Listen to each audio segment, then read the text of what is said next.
Un saludo muy cariñoso a todos los ciberoyentes de la 11radio.fm en su programa de Crónicas de Ciudad con Luis Guillermo Peña.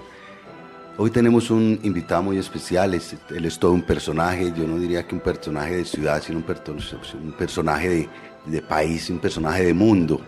Es una persona que ha dado mucho de qué hablar acá en Medellín, donde vive hace muchos años, porque él es oriundo del municipio de San Pedro de los Milagros, en el norte de Antioquia.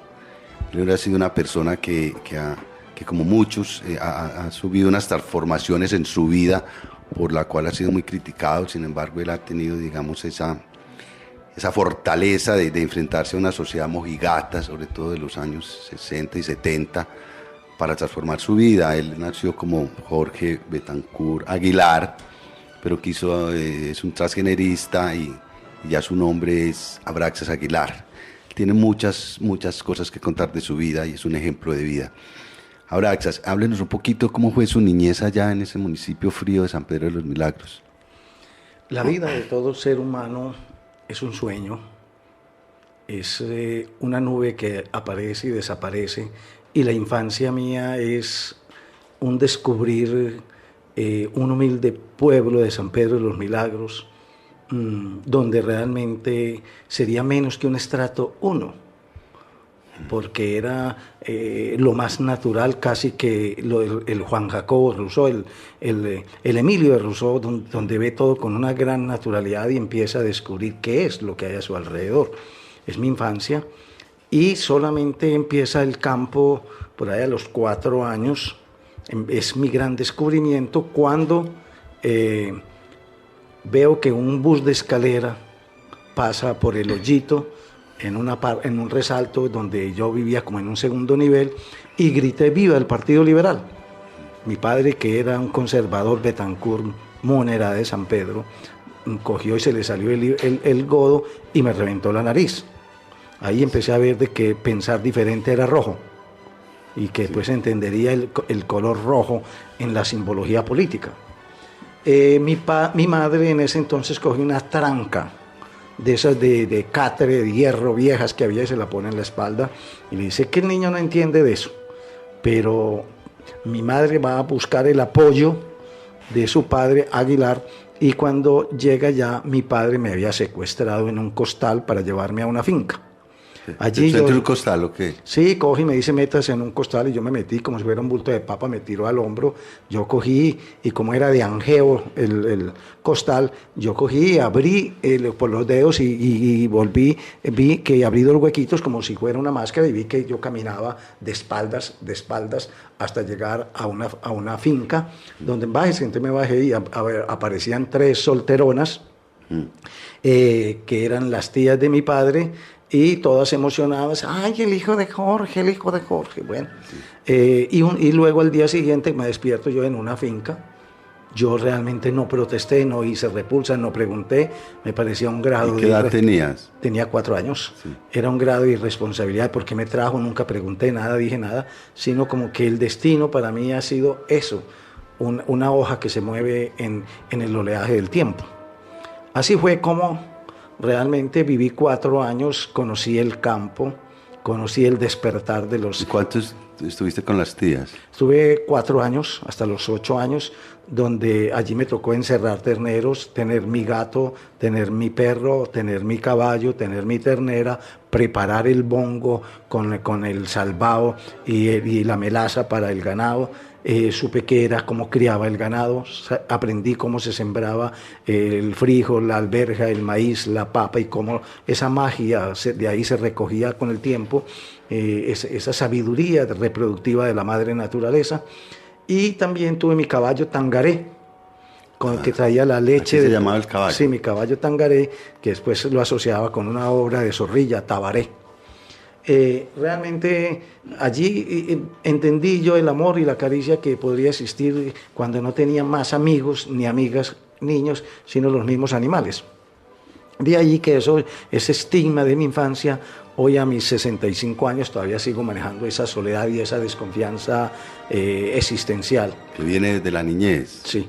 Entonces luego ya se vuelve a juntar mi padre y mi madre, y ya estoy en cuarto de primaria. ¿Ya en el pueblo? Ya en el pueblo, yo a los 9 años ya estaba, a los 9 años, a los 8 años yo estaba en cuarto de primaria, porque tuve como una especie de protección de que me dejaran entrar directamente a la escuela a los 5 años como asistente, pero aprendí a leer, escribir y todas las cosas, entonces me pasaron a segundo y así, hasta que me convalidaron primero y segundo, que era asistente como realmente. A los 9 años aparezco yo, se muere un sobrino y entro a estudiar en un seminario de misiones de Yarumal. Desde los 9 hasta los 18, allí todo viví una experiencia de seminarista. Bueno, pero me toca abrazas antes de seguir con esa experiencia de seminarista, que es también una etapa muy importante de su vida. A ver, para los oyentes que no saben quién es Abrazas, vamos a decir qué ha hecho en su vida, todo lo que ha hecho. Primero tenemos que destacar que tiene 2 Guinness Records mundiales, pues que yo creo que es el único colombiano que lo tiene. En el mundo. Y en el mundo. Es un abogado de la Universidad Autónoma Latinoamericana, ha sido candidato a la alcaldía de Medellín, candidato a la gobernación de Antioquia, candidato a la presidencia de la República. Hace poco estuvo pues como candidato al consejo, pues desafortunadamente no lo logró, pero él sigue trabajando pues por la comunidad, es mucho lo que ha hecho. Trabajó también cuando existió el Instituto de Crédito Territorial, en empresas públicas de Medellín. Ha sido también un abogado litigante pues, de cierto prestigio, o sea que le ha hecho mucho a pesar de haberse cambiado de sexo. No ha dejado de seguir con su trabajo profesional de una manera muy destacada. Pero entonces ahora sí volvamos, él quiso ser sacerdote y entró al seminario de misiones de Yarumal, que cuando eso estaba en su pleno furor, creo que Monseñor Miguel Ángel Buices de Santa Rosa de Osos. Y ¿qué fue lo que le pasó allá en el seminario de una manera breve para que podamos abarcar? La síntesis más es que realmente logro vestir sotana. Cuando yo he visto sotana, pues en ese entonces era la iniciación que se le daba a quien pretendía ser sacerdote, porque a partir de ese momento la sotana te separaba del mundo. Es decir, eres llamado ya y escogido para ser sacerdote. De acuerdo a la tradición anterior, que ya eso pasó de moda, ya la sotana no existe, prácticamente algunos gomosos la utilizan, pero la sotana era un símbolo en su momento. De ahí que yo paso a filosofía y parte de teología, pero pues se hablaba de teología natural, o teodicea, pues que eso ya la gente no lo conoce. Entonces allí que me encuentro que yo empiezo a dudar de muchas cosas. El principio de la duda metódica de Descartes. Y no solamente esa duda metódica, sino el principio de la mayéutica de Sócrates, que es precisamente la pregunta como purgante de la verdad. Sí. ¿Conoces qué es el tetrahidrocannabinol? No sabe que no sé qué es tetrahidrocannabinol. Entonces allí el purgante de la verdad es precisamente si sabe responder o no de acuerdo a la pregunta, la mayéutica. Conoces los elementos químicos, por ejemplo, de tal producto, no los conoces. Luego, allí el purgante, la verdad es que tú eres ignorante, por lo tanto requiere la luz. Entonces, ese principio fue para mí terrible en filosofía y teología, ya que filosofía no es más que buscar la verdad. Y fue cuando ya empecé a dudar del pecado original, como duda, fue dudar del pecado original. Y de los dogmas de la Iglesia Católica, me imagino. Claro, un dogma ya. Entonces me dicen, fundamente, ¿por qué puede dudar del pecado original? Y pregunto yo, 1, ¿quién escogió a su padre? ¿Quién escogió a su madre? ¿Quién escogió el sexo? ¿Quién escogió el lugar de nacimiento? ¿Quién escogió la época de nacimiento? Y todo esto ya determinó, ya lo predeterminó, ya lo marcó esencialmente en la ruta de su existencia. Y nada mueve el ser humano es movido, es una partícula dentro del gran destino.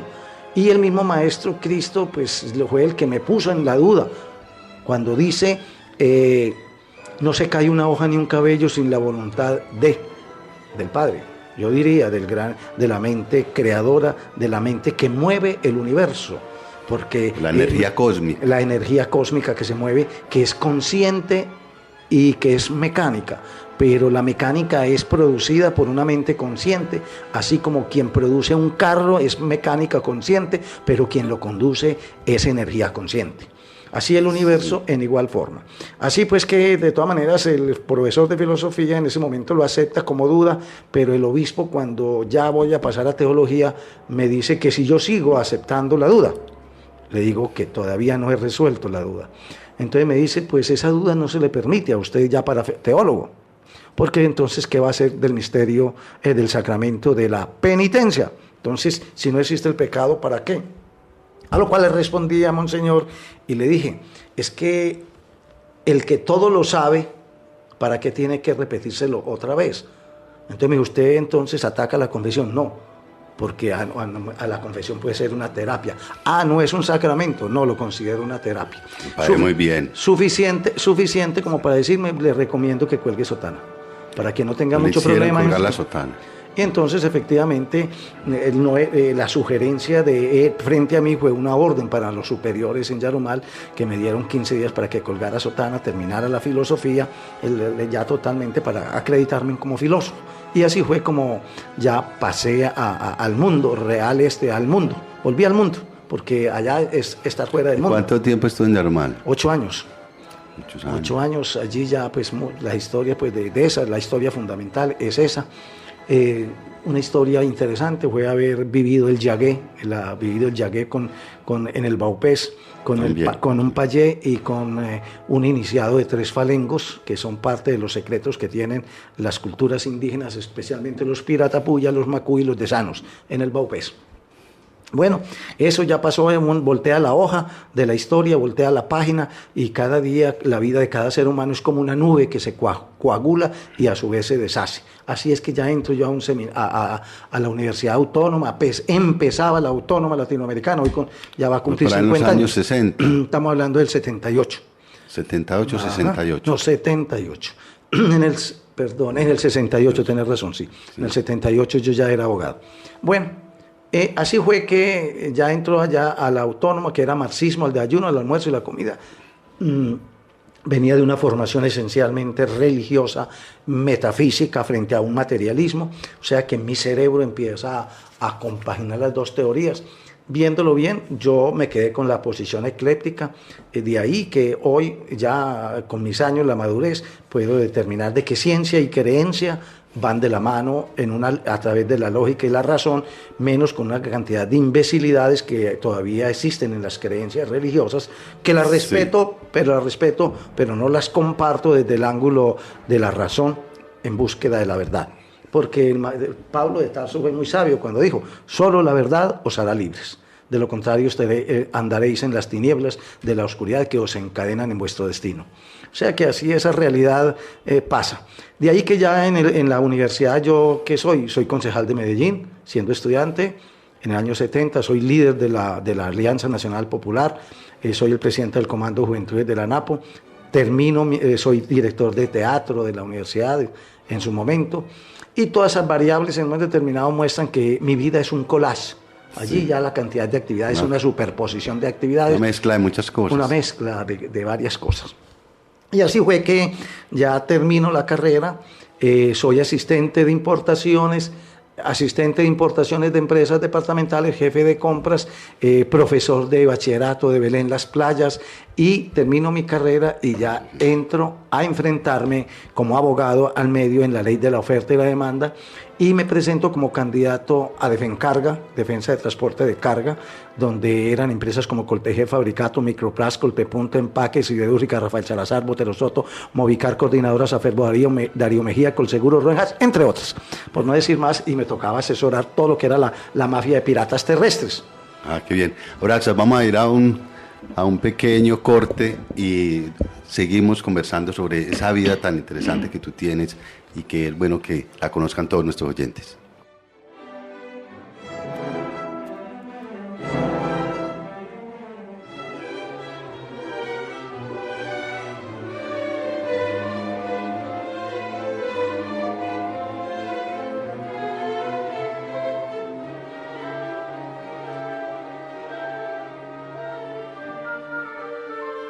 Estás escuchando www.laonceradio.fm.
Estás escuchando www.la11radio.fm.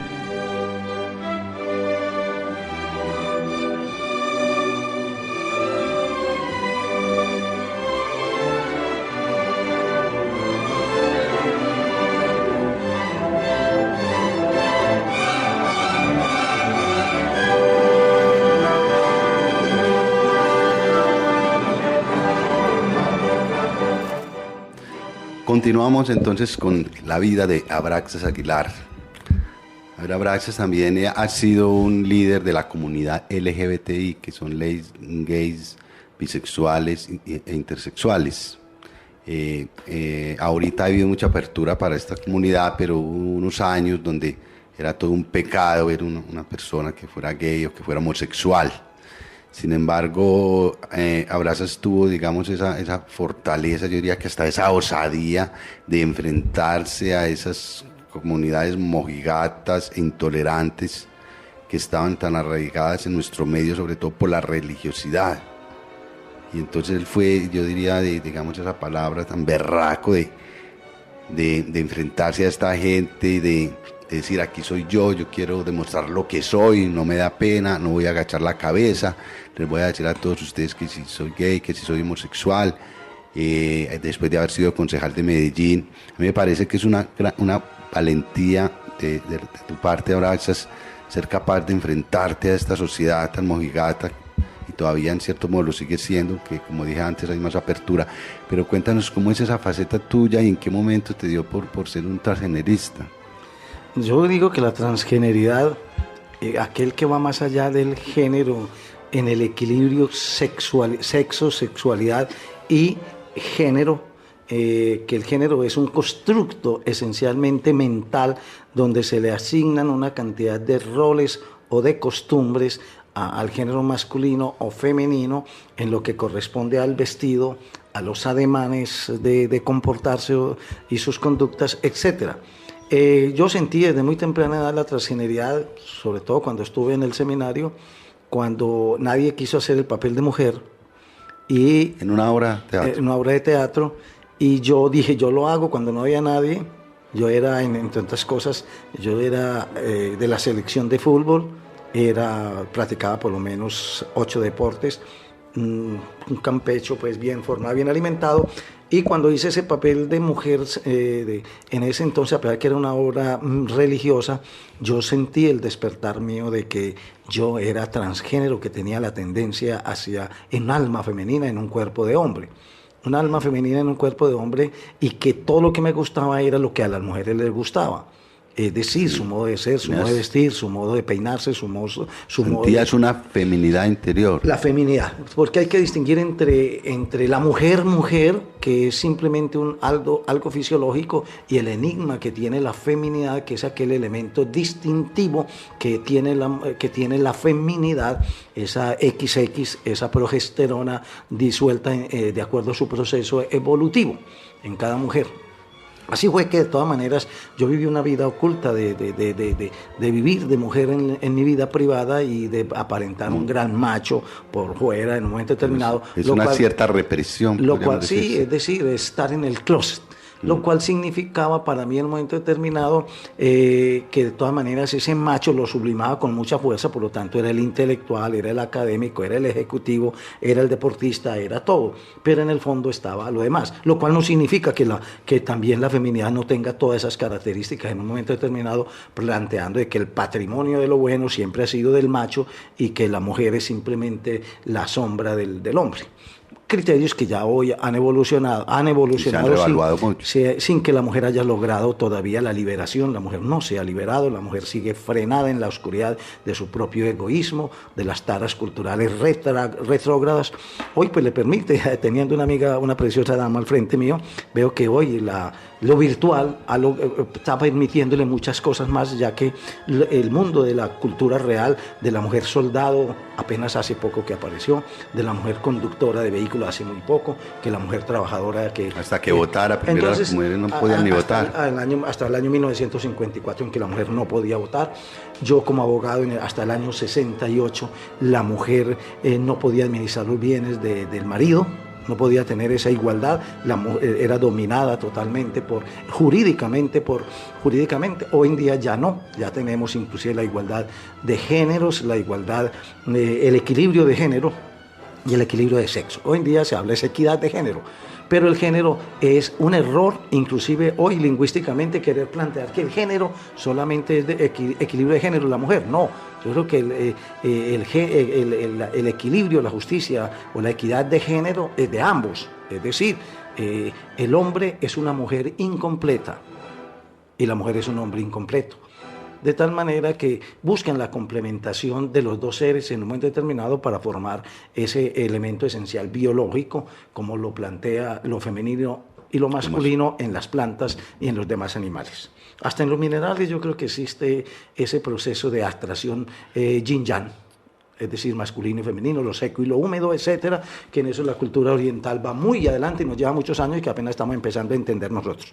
Entonces ya cuando veo yo que tengo esa tendencia, ¿qué hago? Pues se me va saliendo esa mujer en un momento determinado lentamente, con que me voy depilando, en un momento determinado se me va saliendo el transformismo y entonces ese mito que tenía la cultura en mi medio de universidad por los comentarios de ese profesor será marica, ese profesor ¿qué le estará pasando? Entonces frente a esa realidad que me van sacando por aquella cosa que llama el decoro y empieza la marginalidad de la transgeneridad, que yo considero que todavía hoy en día es un escándalo noticioso cuando, por ejemplo, Obama monta una transgénero. Entonces en el año 2005, ya cuando salgo, cojo y me cambio de nombre, pasa de Jorge Hernán Betancourt a Abraxas Aguilar y me pongo vestidos femeninos, arranco y salgo a la calle, todo el mundo se desmorona. Y ahí es cuando ya viene el escándalo de prensa.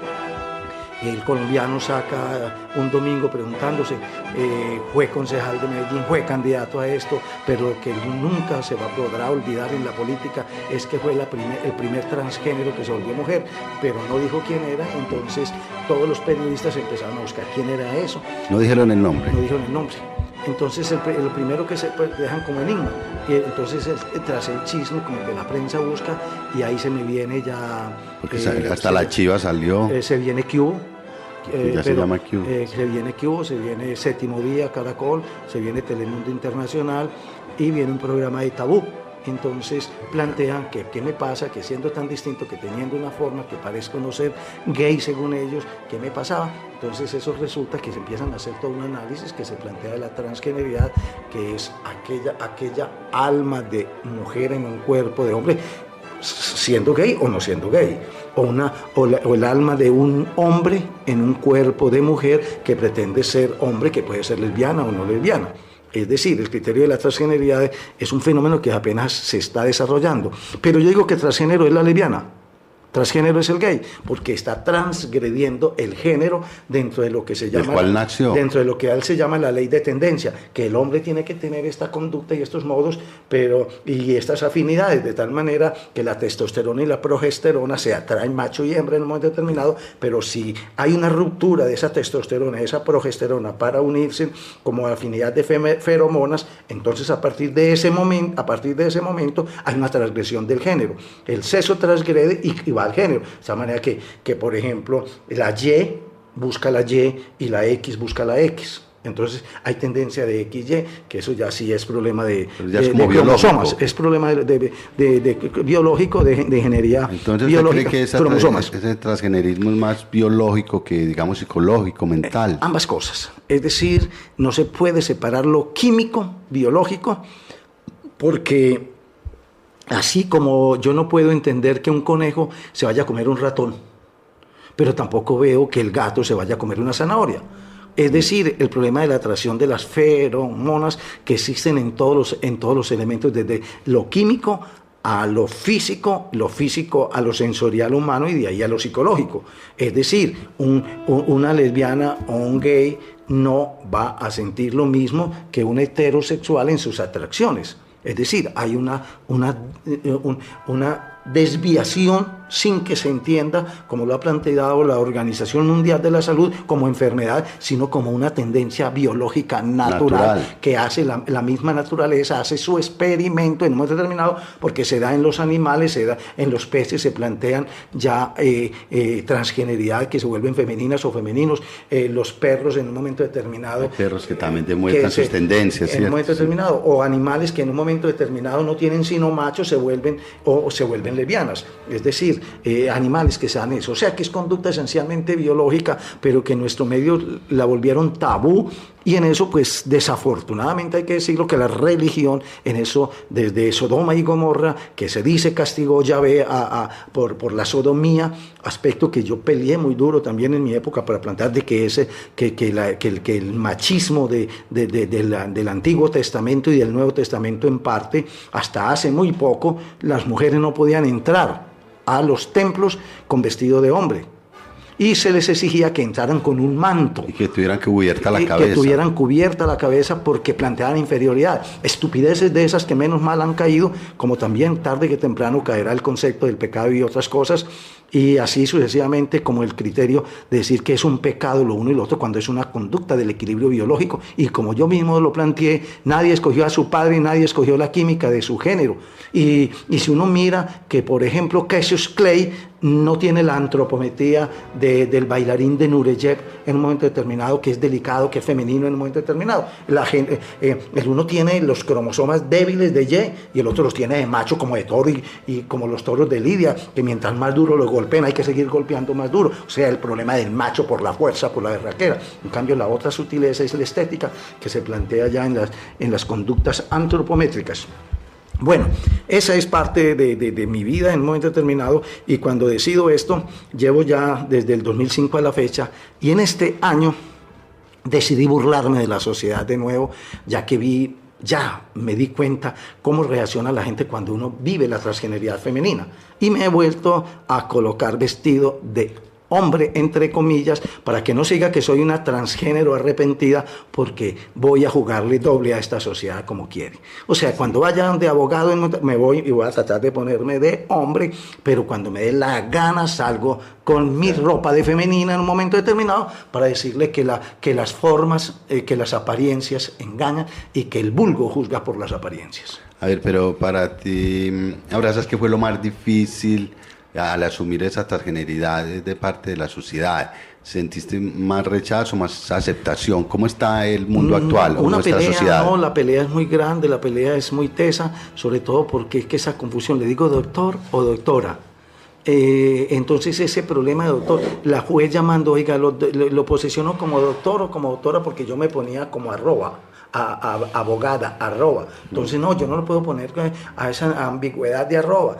Es o es A, entonces póngamelo como quiera, no, usted el que tiene que decidir, póngamelo como A. Entonces uno me ponen como doctora, y de pronto alguno que veo bien machista, póngamelo doctor. Entonces una vez aparezco como doctor, otra vez aparezco como doctora. Entonces toda esta ambigüedad en un momento determinado genera una locura y una ambigüedad tenaz que me ha estado afectando mucho psicológicamente, en el sentido de la O, la A, como le digo. Ya, por ejemplo, la familia cuando me ve así, ¡ay, qué berraquera! Ya ahora sí estaba en juicio, pero cuando salga se volvió a enloquecer. Entonces el problema de ese mundo de la O y la A con los alcances, sobre todo, pues no sé si el caso del personaje que soy yo pueda generar esa polémica, esa controversia tan tremenda que se puede dar. Y de ahí que pues eso todo ha influido en mi vida profesional. La vida familiar es de dualidades, unos no quieren saber nada, no toco ese tema. ¿Pero cuál es tu relación con tu familia? No, ¿De cercanía o de lejanía? No, la familia se marginó mucho más para que no ser el escándalo, para no plantearle el tener que dar muchas explicaciones, qué le pasó al doctor o qué le pasó a Jorge Hernán, mire, en un momento determinado. Entonces, pobre gente, no lo entiendo yo todavía bien a fondo, que he investigado qué es la transgeneridad, que va a entender un analfabeta sobre ese campo, así sea doctor o doctora. Médicos no han entendido. Yo hace poco fui pues, más o menos bien transgenerizada a una cita médica, y lo primero que me dice la médica es: ¿y cuánto hace cuánto fue su última menstruación? Entonces le dijo así. Sí, entonces le dije yo: mi niña preciosa, ¿usted se dio cuenta quién soy yo? Y me dije, no, y el pelo no lo ve como cortico, no, es que eso es normal. Entonces le dije, no, es que yo soy transgénero, o sea, hombre que se tiene las formas femeninas en esto y esto y esto. Y usted no vio Séptimo Día, que es un caso extraño de la medicina, lo recomiendo para que lo bajen en un momento determinado. Me dijo, ay, pero si lo ofendí, perdón, y excuse, no me ha ofendido, tranquilo, ante lo contrario, me encanta que al menos le convencí que sí, que tenía algo de femenina, ¿no? Y después, señor, orgullo es eso, no se preocupe por eso. Entonces todo eso ha sido ese mundo en este momento, y eso ha llevado a una marginalidad social, económica, en la cual hoy me ponen casi que en extremo de legítima defensa de subsistencia. Y pues ya que hablamos de la transgeneridad, pues mi experiencia ha sido muy interesante, porque mi acercamiento al sector LGTB es haber enriquecido los valores del sector de lesbianas, trabajadoras sociales que son amiguísimas mías, negociantes, comerciantes en un momento determinado, y sobre todo valores humanos que se encuentran en pareja de una solidaridad que a veces no se dan entre heterosexuales.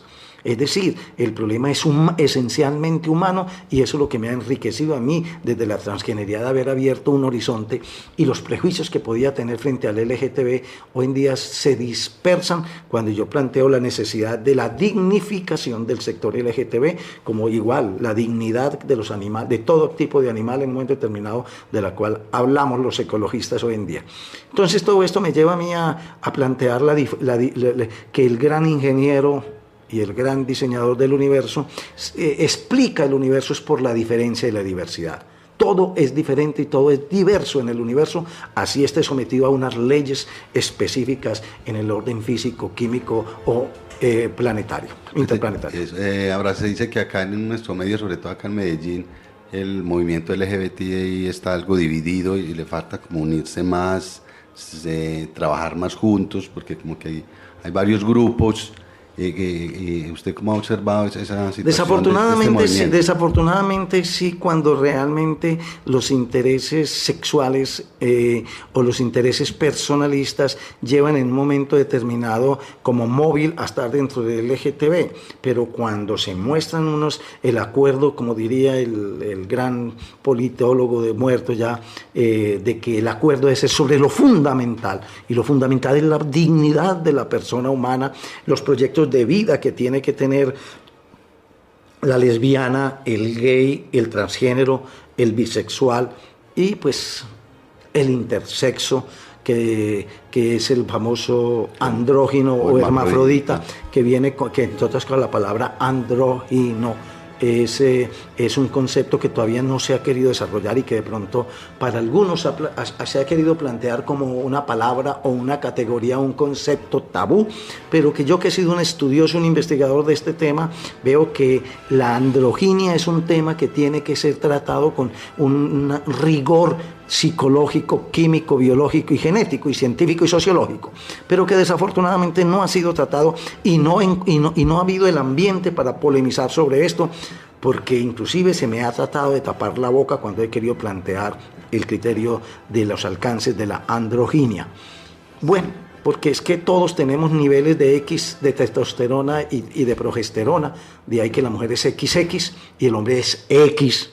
Y, de pronto esa Y es muy débil o esa Y es muy fuerte. Si esa Y se vuelve muy débil, se puede volver una X, y por eso tiene la tendencia a la feminidad, bien sea gay o homo, o bien a la feminidad hetero o a la feminidad, inclusive otro tema que tampoco se ha tocado, el tema del autoerotismo, cuando la persona llega en un momento determinado que no encontró en el mundo su complemento biológico, químico, biológico, sexual, el mismo se satisface y requiere a la autosatisfacción, inclusive va un poquitico más allá y mira qué toma de las criaturas, de todos los seres que existen en su entorno, lo bueno, lo cual le gustaría, pero que nunca lo tocará, como un perfume que se siente, pero que nunca se podrá palpar. Como un amor platónico.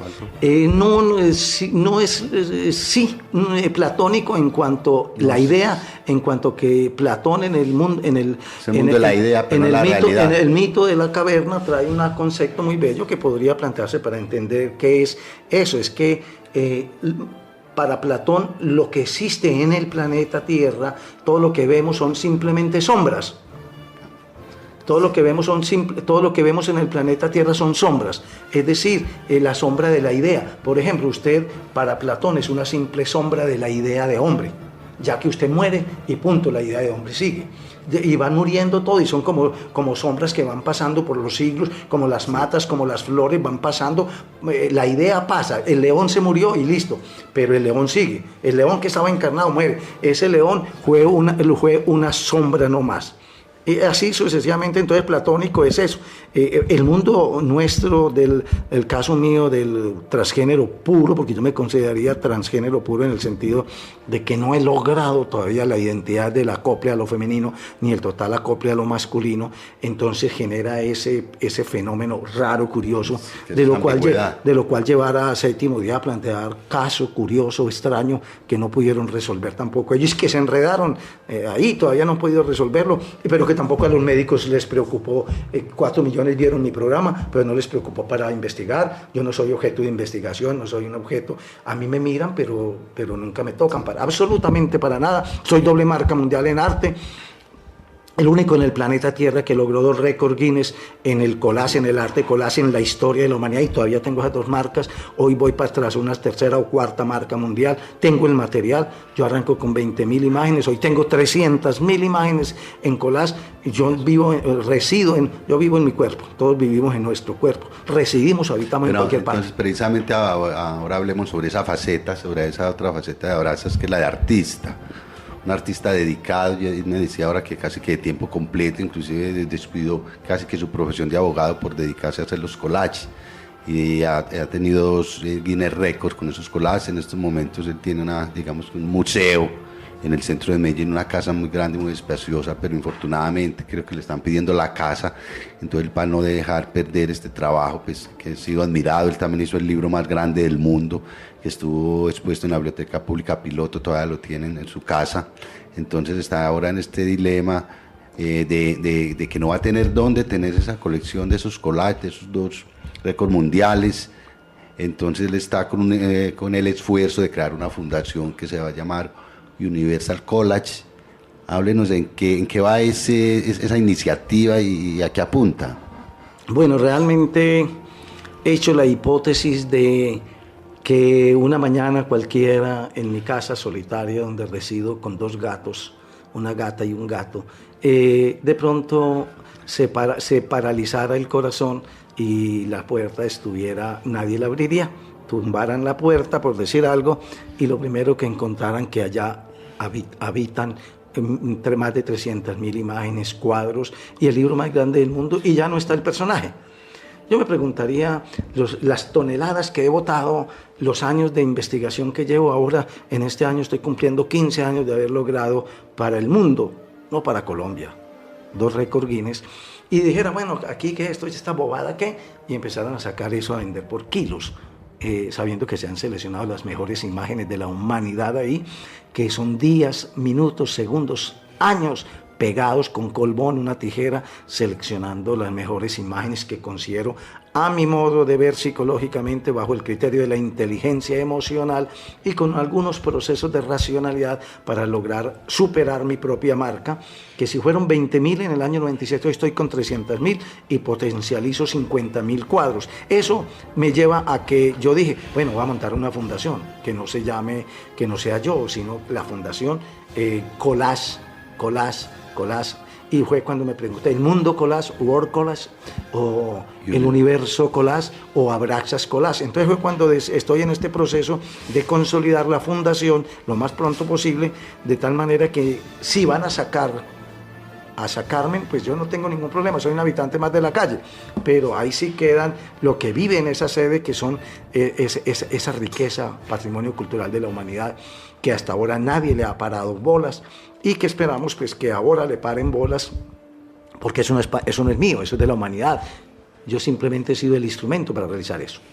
Pero entonces, Ya nos quedan pocos minutos. Con esta fundación, ¿qué quieres? ¿Hacer un museo? ¿Encontrarle un espacio físico donde tener estas colecciones? Primero que todo, con la fundación voy a elaborar los derechos de petición correspondientes al municipio, a la gobernación, al Ministerio de Cultura, para que realmente le paren bolas a eso y sepan que es un patrimonio como fundación. Segundo lugar, el equipo quiere montar eso en la web, o sea, a montar las 50.000 cuadros a través de como la tarea más difícil del mundo, para que la gente responda de dónde sacó todo eso, y sobre todo con un mensaje esencialmente ecológico de protección al medio ambiente. 50.000 cuadros, 50.000 mensajes de protección del medio ambiente.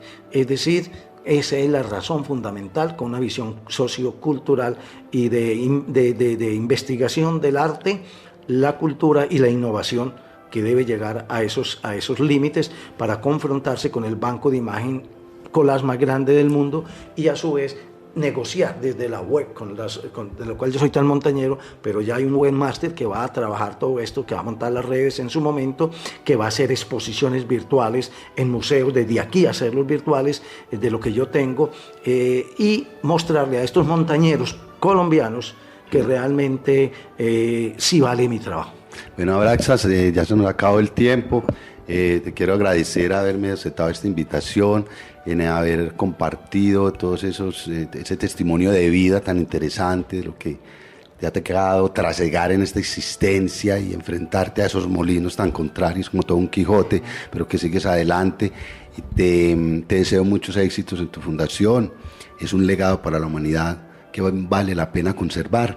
Muchas gracias y esperamos tenerte pronto de nuevo acá en la 11 Radio FM. Muchas gracias a todos. Y pues los así oyentes. también, antes de terminar, Luis Guillermo, muy amable, porque tú a través de Epicentro has sido parte del testimonio de parte de una realidad que aún vive en este planeta. Muchas gracias y hasta la próxima. Suerte.